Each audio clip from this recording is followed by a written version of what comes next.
우리 다 같이 사도신경으로 신앙 고백하겠습니다.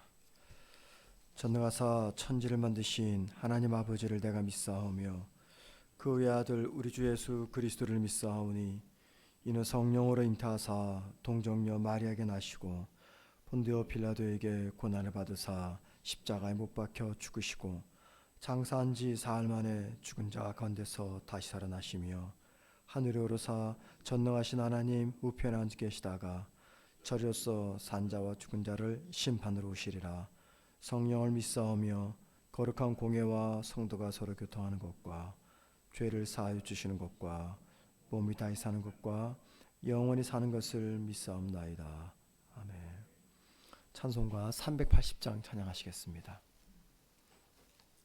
380장입니다.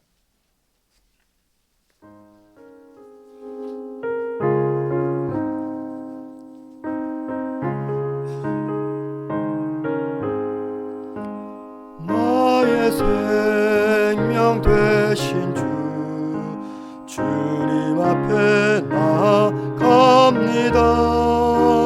주의 흘린 보혈로 정케 하사 받아 주소서. 날마다 주를 찬송하겠네. 사랑 줄로서 나를 굳게 잡아 매소서. 괴로운 세상 지날 때 나를 인도하여 주소서. 주를 믿고 나가면 나의 길을 잃지 않겠네. 날마다 주를 찬송하겠네. 주의 사랑 줄로서 나를 굳게 잡아 매소서. 세상 살아갈 때에 주를 더욱 사랑합니다.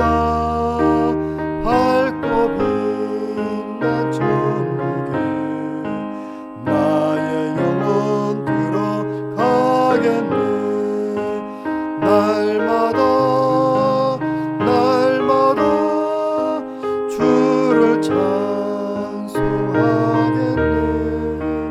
주의 사랑으로서 나를 굳게 잡아 매소서.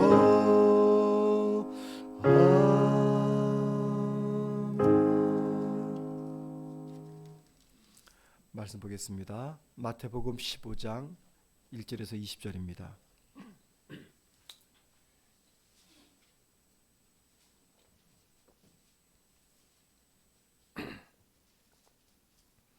마태복음 15장 1절에서 20절 신약 25면 제가 혼자 읽도록 합니다.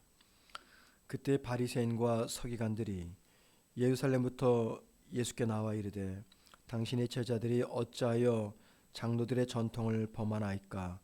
떡 먹을 때 손을 씻지 아니하나이다. 대답하여 이르시되 너희는 어찌하여 너희의 전통으로 하나님의 계명을 범하느냐? 하나님이 이르셨으되 내 부모를 공경하라 하시고 또 아버지나 어머니를 비방하는 자는 반드시 죽임을 당하리라 하셨거늘 너희는 이르되 누구든지 아버지에게나 어머니에게 말하기를 내가 드려 유익하게 할 것이 하나님께 드림이 되었다고 하기만 하면 그 부모를 공경할 것이 없다 하여 너희의 전통으로 하나님의 말씀을 폐하는도다. 외식하는 자들아 이사야가 너희에게 관하여 잘 예언하였도다. 일렀으되 이 백성이 입술로는 나를 공경하되 마음은 내게서 멀도다. 사람의 계명으로 교훈을 삼아 가르치니 나를 헛되이 경배하는도다 하였느니라 하시고 무리를 불러 이르시되 듣고 깨달으라. 입으로 들어가는 것이 사람을 더럽게 하는 것이 아니라 입에서 나오는 그것이 사람을 더럽게 하는 것이니라. 이에 제자들이 나와 이르되 바리새인들이 이 말씀을 듣고 걸림이 된 줄 아시나이까?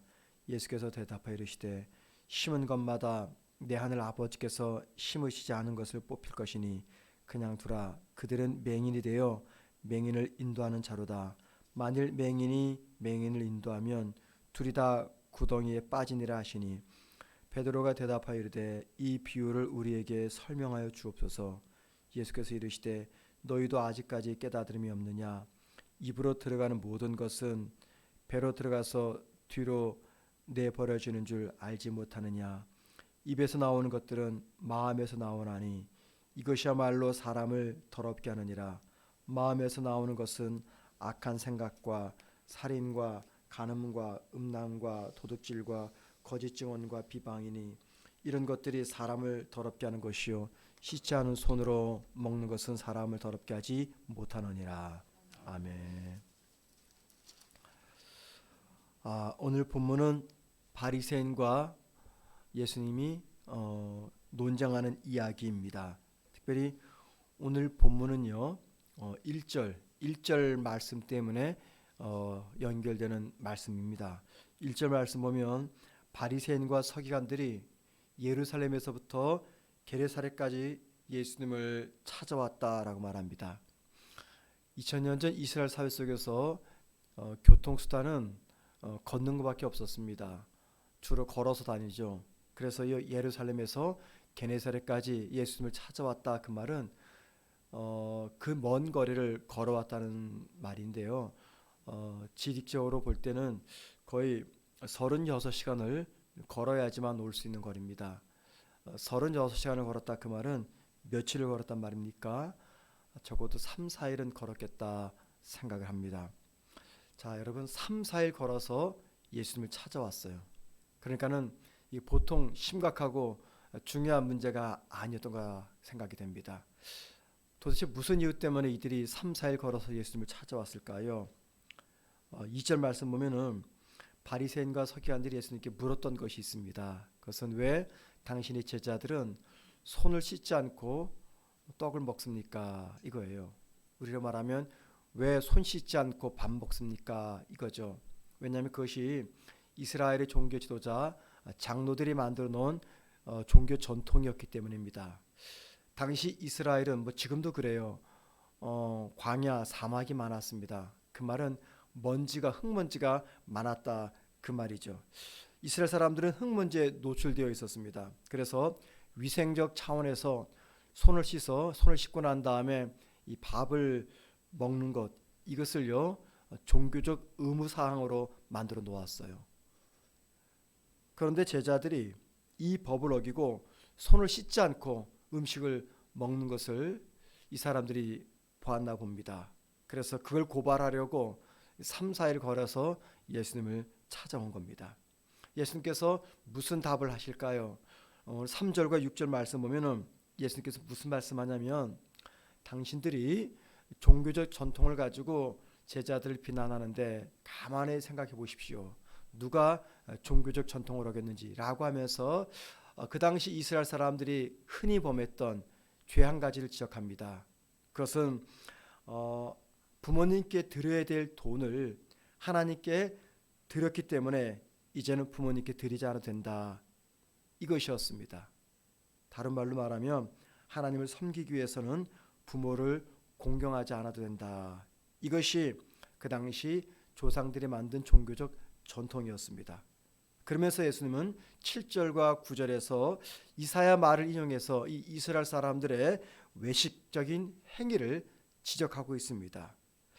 예수님이 지적하는 이스라엘 종교 지도자들의 이 외식적인 모습, 주님과의 대화하는 장면을 통해서 우리가 세 가지 말씀을 생각할 수가 있습니다. 첫째는요, 자신들이 믿는 종교적 신념을 지키기 위해서 36시간 이상 3, 4일 동안 걸어왔던 이 장로들의 열심을 보면서 우리가 하나 생각할 것이 있습니다.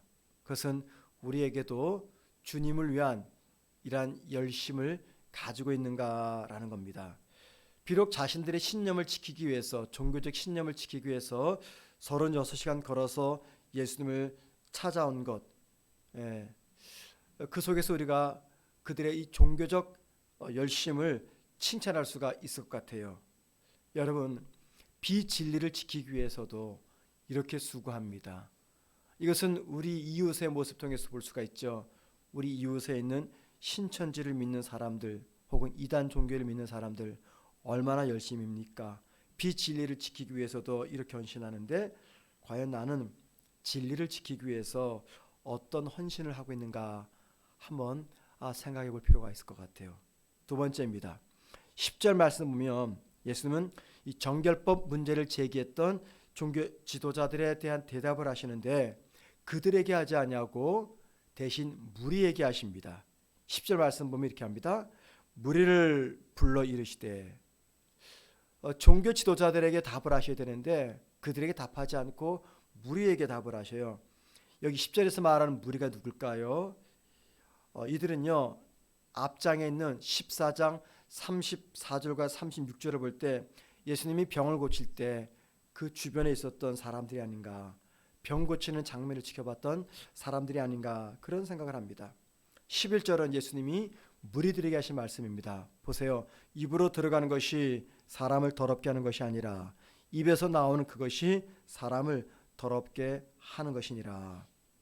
자, 무리에게 이 말씀을 하셨는데 그런데 여러분 주님의 이 말씀을 듣고 반응을 보인 사람들은 무리가 아니라 제자들입니다. 12절 보세요. 이에 제자들이 나와 이르되 라고 말합니다. 주님이 분명 무리에게 말했잖아요. 그런데 무리들은 침묵하고 제자들이 예수님 말씀에 반응합니다. 자, 이 말씀을 우리가 그냥 넘어가면 안 됩니다. 여기 중요한 한 가지가 있습니다. 성경은 예수님을 따라했던 사람들을 두 분류로 구분합니다. 무리, 그 다음에 제자, 이렇게 두 분류로 나눕니다. 여러분 그렇다면 무리들은 누굴까요? 무리들의 특징이 무엇입니까? 이들은 예수님의 많은 기적을 체험했고 목격하면서 예수님에 대해서 관심을 가졌던 사람들입니다. 그런데 엄밀히 말하면 그들이 관심 가진 것은 예수님이 아니라 예수님께서 베푸시는 떡, 기적, 병고침입니다. 그리고 예수님께서 말씀하실 때 이들은 침묵하거나 혹은 어렵다 생각해서 예수님을 떠났던 사람들입니다. 자, 이들이 무리예요. 그런데 제자들은 달랐습니다. 무리들과 달리 제자들은 영적인 부분에 깊은 관심을 가지고 있었어요. 그래서 예수님께서 13절 14절에서 이렇게 말씀하십니다. 보십시다. 예수께서 대답하여 이르시되 심은 것마다 내 하늘 아버지께서 심으시지 않은 것은 뽑힐 것이니 그냥 두라. 그들은 맹인이 되어 맹인을 인도하는 자로다. 만일 맹인이 맹인을 인도하면 둘이 다 구덩이에 빠지니라. 자, 이 말씀을 제자들에게 하셨어요. 그랬더니 여러분 제자들이 어떻게 반응합니까? 15절 말씀 보십시다. 베드로가 대답하여 이르되 이 비유를 우리에게 설명하여 주옵소서. 무리들 같으면 모르겠습니다. 이해가 안 됩니다. 그게 내가 먹을 떡과 하루 사는 것이 무슨 관계입니까? 주님을 떠나고 말았어요. 그런데 제자들은 다릅니다. 주님께 재차 물어보죠. 이 말씀은 무리와 제자의 차이가 무엇인지 알려줍니다. 무리는 기적 같은 초자연적 기적을 붙잡으려고 하지만 제자는 하나님의 말씀을 붙잡으려고 합니다. 사도행전 17장 10절 이하 말씀 보면 바울이 베레아라는 지역과 데살로니가 지역 가서 복음을 전했습니다. 그런데 이 데살로니가 사람들을 무리에 포함시키고 베레아 교인들을 믿는 자라라고 구분해 놓았습니다. 그 차이가 뭐냐면 말씀에 대한 차이였습니다. 베레아 교인들은 바울이 전하는 말씀을 들을 때 그 말씀을 듣고 말씀을 믿고 그 말씀이 과연 그러한가 해서 그 말씀을 매일 상고했다, 연구했다라고 말합니다. 하지만 데살로니가 사람들은 복음을 전하는 바울을 핍박했습니다. 왜 베레아 교인들은 말씀을 듣고 난 다음에 성경을 묵상하면서 또 공부했을까요? 그것은요, 여러분, 우리가 보통 언제 말씀에 관심이 더 갑니까? 말씀을 통해서 은혜를 받으면 말씀에 대한 깊은 관심이 가죠. 그래서 말씀을 듣고 은혜 받은 성도들이 더 말씀을 듣고 싶어하고 공부하고 싶어하고 연구하고 싶어합니다. 그 말씀을 더 깊이 알아보기 위해서 노력합니다. 이게 누구의 모습입니까? 제자의 모습입니다. 여러분, 말씀을 공부한다는 것은 무슨 말입니까? 진리를 탐구하고 진리를 생각한다 그 말입니다. 그래서 성도에게 교회가 말씀을 많이 강조하는 이유가 무엇 때문입니까? 성도가 말씀에 든든히 서 있다 그 말은 결국 교회가 진리의 터 위에 견고하게 서 있다 그 뜻이기 때문입니다. 저는 우리 교회 성도들이 이 베레아 교회 성도들처럼 성경을 사랑하고 말씀을 날마다 묵상하고 공부했으면 참 좋겠습니다. 그러면 우리 교회는 흔들리지 않는 진리 위에 서 있게 됩니다. 마지막 세 번째입니다. 종교 지도자들은요, 예수님의 제자들이 손을 씻지 않고 음식 먹는 것을 비난했지만 주님은 제자들이 아닌 종교 지도자들의 문제를 지적합니다. 11절 말씀 보십시다. 입으로 들어가는 것이 사람을 더럽게 하는 것이 아니라 입에서 나오는 그것이 사람을 더럽게 하는 것이니라. 이 말씀이 무슨 말입니까? 손을 씻지 않고 음식을 먹는 그것이 사람을 더럽게 하는 것이 아니라 사람의 입에서 나오는 그 말이 사람을 더럽게 한다 그 말입니다. 종교 지도자들이 생각했던 정결은 손을 씻고 떡을 먹는 것이었어요. 그런데 예수님은 우리 입에서 나오는 말이 그 사람의 깨끗함과 더러움을 논하는 기준이 된다라고 말합니다. 그 이유를 18절에서 이렇게 말합니다. 입에서 나오는 말은 마음에서 나오는데 마음에서 나오는 말이 사람을 더럽게 한다. 그런 말하고 있습니다. 입에서 나오는 말이 마음에서부터 나오는데 바로 그 마음에서 나오는 말이 사람을 더럽게 한다. 떡이 아니라는 것입니다. 여러분, 우리 입에서 나오는 말은 곧 어디에서부터 나오는 말입니까? 마음에서부터 나오는 말입니다. 선한 마음에서 선한 말이 나오고 악한 마음에서 악한 말이 나옵니다. 우리는 하루 동안에 수 없는 말을 합니다. 여러분, 그 말은요, 어디에서 있는 것이 나오는 겁니까? 우리 입이 아닌 우리 마음에 담겨 있는 것이 말을 통해서 나옵니다. 그래서 악한 마음을 지닌 사람들에게는 악한 말이 나옵니다. 선한 마음을 가진 분들에게는요, 좋은 말이 나오는 것은 너무나 당연합니다. 우리가 꼭 기억할 것이 있습니다. 우리 입에서 나오는 말은 절대 우리 마음에 없는 말이 나오는 것이 아니라는 겁니다. 우리 마음에 있는 그것이 말로 표현되는 것입니다. 그래서 19절 말씀처럼 우리 마음에 악한 생각이 있으면 악한 말이 나옵니다. 우리 마음에 탐심이 있으면요, 입에서 탐욕스러운 말이 나와요. 우리 마음에 시기심이 있으면요, 우리 입에서 누군가를 비난하고 험담하는 말이 나옵니다. 우리 마음에 악한 생각이 있으니까 우리 입에서도 거짓말과 다른 사람 비방하는 말이 나옵니다. 만약에 내 마음을 지키지 못하면 언제든지 나의 마음에 담긴 이 악한 생각이 나의 입을 통해서 바깥으로 표현되게 됩니다. 그러므로 매일마다 우리가 점검할 것이 있습니다. 내 입에서 어떤 말이 나왔는가, 이게 아니라 내 마음에 뭐가 담겨 있는가라는 겁니다. 내 마음에 담겨 있는 이것을 우리가 매일매일 점검해야 됩니다. 우리 마음에서 생명도 나오고 우리 마음에서 죽음도 나옵니다. 그래서 마음을 잘 지켜야 됩니다. 이 새벽에 우리 마음 잘 지켜달라고 함께 기도하는 우리 모두가 되기를 주의 이름으로 축원을 드립니다. 기도하겠습니다. 하나님 아버지, 오늘 하루도 우리에게 은혜와 선물로 주신 귀하고 복된 날입니다. 하나님, 주님께서 주신 이 귀한 날을 주님 앞에서 부끄럽지 않게 잘 살아갈 수 있도록 우리에게 은혜를 베풀어 주옵소서. 하나님, 우리 마음에 담겨 있는 것이 무엇인지 날마다 나의 모습을 점검하게 도와 주옵소서. 마음에 담긴 그 말이 누군가를 살리고 누군가를 넘어뜨리는 말이 되는데 주님께서 우리 기도하는 모든 성도들의 마음을 붙드셔서 누군가를 격려하며 세워주고 용기를 주고 따뜻한 사랑의 말을 전하는 그런 마음을 늘 지킬 수 있도록 은혜 베풀어 주옵소서.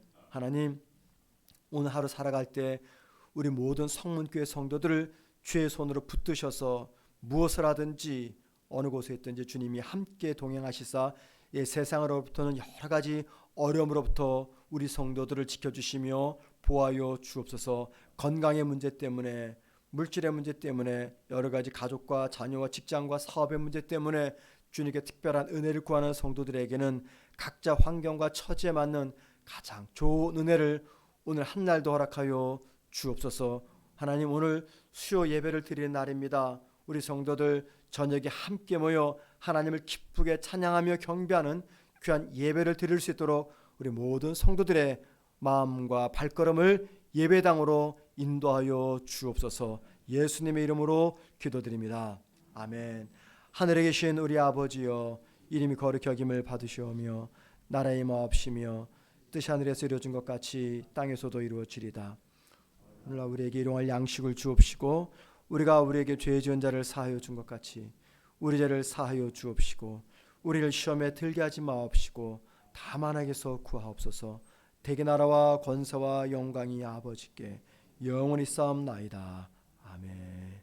기도하십니다. 기도하실 때 마음을 잘 지켜 말로써 사람들을 공격하지 않게 하옵소서. 기도하십시다. 두 번째, 수요예배 참석하는 모든 성도들에게 은혜를 주시고 말씀을 전하실 우리 김인천 목사님께 목사님을 성령께서 붙잡아 달라고 기도하시고요. 세 번째, 이제 내일부터 학교 개학하는 우리 자녀들이 많습니다.